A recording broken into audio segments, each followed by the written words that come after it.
Dwayne McDuffie was born 20 February 1962 and passed away 21 February of 2011.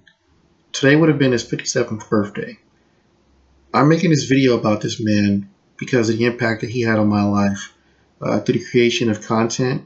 Not just creating content, but writing and producing and editing content in the comic book industry. So today what I'm going to do, rather than just talk about him completely, because there's lots of videos to talk about him, and there's websites dedicated to him, so I talk about him. But what I'm going to do is just show some of my items that I have that are here because of him. So I'll start with this one, Justice League Heroes on PS2. I believe this game was released in 2006, and he wrote the storyline for this game. This game wasn't received very well because at the same time X-Men Legends was out. I liked the game. It had pretty much a lot of the Justice League characters: Batman, Superman, Zatanna, Martian Manhunter. I liked the game. It released 2006 PS2, and McDuffie wrote the storyline for this game. I also have a few movies here: All-Star Superman, Justice League Crisis on Two Earths, and Justice League Doom actually has a tribute to him called League of One, Dwayne McDuffie story that's on this release. I also have here Justice League, it's like Season 2, and then Justice League Unlimited, the Season 2 as well. He wrote a lot of the episodes. Epilogue is really good. Starcrossed is on this series, and it's probably arguably one of the best crossover events or series ever that I've watched. One episode's ever watched. One of the best ones. When was it Hawkgirl? Thanagarian showed up. Hawkgirl was revealed to be a spy or double agent, and it was crazy. But he sponsored an episode as well as Epilogue on in Justice League Unlimited, where it's revealed that Batman is Terry McGinnis' biological father. Over here I have Static Shock. I'm going to take it out of the sleeve. So you guys remember Static Shock, the cartoon that I think was from 2000 or 2004. It's based on. This is actually a New 52 version.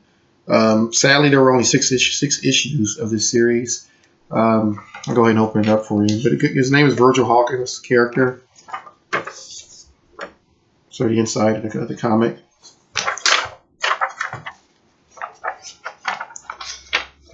Like I said, the cartoon was it's on Kids WB from 2000 to about 2004. I enjoyed the cartoon really well. I thought it was a really good cartoon. You can see here that in this series, Hardware is actually in here in this series, and he's actually like a mentor to Virgil. He's there.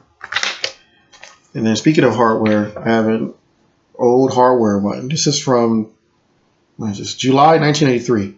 So this book is from July 1983, and now it's still in good condition. Hardware's name is Curtis Metcalf, and he's actually New 52 as well. Like I just said, the Static Shock comic book as well. And he's also on Young Justice Season 3 as part of the Justice League. Okay. This is back when he's there in the Dakotaverse. I don't know if you guys are familiar with the Dakotaverse. You see right here. Mentions Dakota. Before the Milestone characters were moved into the DC continuity, they had the Dakotaverse, but they were separate. I'm showing a little bit of the comic inside. So here's Milestone here. There's some of the characters there. Blood Syndicate, Hardware, Static, Icon, Rocket. A few other ones that are there too in that picture right here.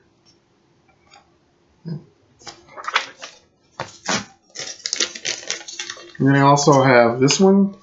It's Worlds Collide,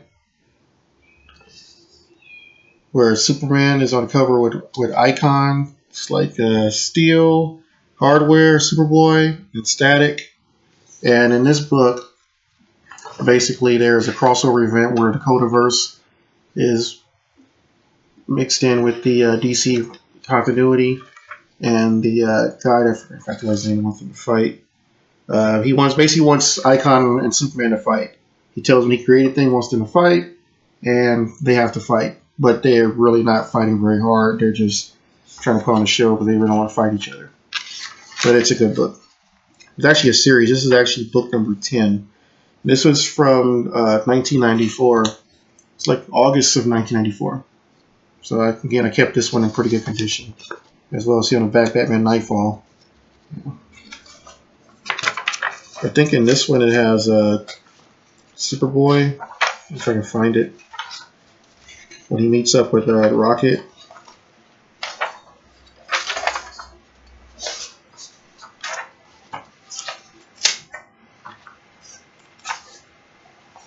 Yeah, there's Superboy,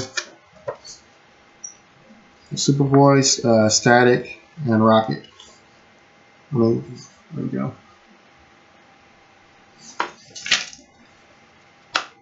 And again, there's a lot of videos and articles online about Dwayne McDuffie, so I didn't focus on, because he didn't focus on the details of his life exactly. I just show what I have in my collection. When I realized it was his birthday today, I went to my collection to see what do I have in my possession that was either created or by him, written by him, or he contributed in some way, whether producing or editing, that I have in my collection that have affected me or that I watch or use. Like I said, I don't play Justice League Heroes on PS2. I don't have a PS2 anymore. I have a PS4. But I still kept this game because it meant that much to me. And even these DVDs and Blu-rays that I have, I don't really watch them that often because we have things like Netflix and Hulu and other streaming services that you can watch these things on, but I kept them.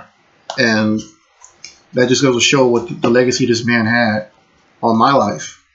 You know, and how he helped me and how he contributed to who I am as a person. Before this man came along, you have to realize that the characters that were in comic books that were black or basically non-white, they weren't written by blacks. They were written by someone who didn't know black culture, and they did what they thought they should write, and they didn't want the comics to, or the characters perceived as too black to not appeal to the mainstream comic book buyers. And Dwayne McDuffie didn't care. And like I said, one thing about this man that I respect is when you told him no, he couldn't do something, he told you, okay, all right, no problem. And what he did was he worked within the system and he did what he wanted. And it got done because he didn't rather complain and whine or gripe about it. He worked within the system and changed things the way he wanted them to be. And I respect it about that man. Like I said it numerous times, you have to respect that.